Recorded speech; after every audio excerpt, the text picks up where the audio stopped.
Isang mainit na namang usapin at pinakabagong balita mula sa iba't ibang sulok ng bansa. Sa ating programa, ating kikilatisin ang makabuluhang kaganapan sa ating gobyerno, lalo na sa politika.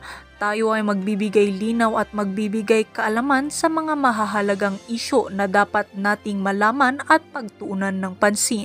Ito ay magbibigay linaw sa ating mga kaisipan upang maging wais sa pagboto sa mga susunod pang mga eleksyon. Anak ni Presidenteng Kuting ng Norte Jr. na si Sandro ay tila ba parang inatake sa puso dahil nga sa nalaman niyang nadawit na siya sa katiwalian ng kanyang ama at ng kanyang ina sa mga pinaggagawa sa loob ng palasyo.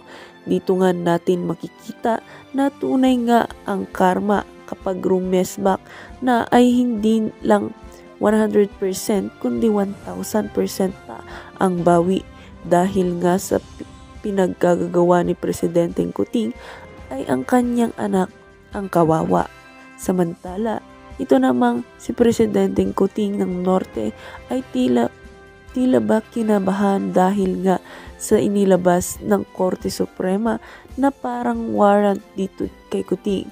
Kung tunay nga itong warrant laban kay Presidenteng Kuting, ay siguro papalapit na nga ang paghimas ng rehas nitong si Presidenteng Kuting ng Norte.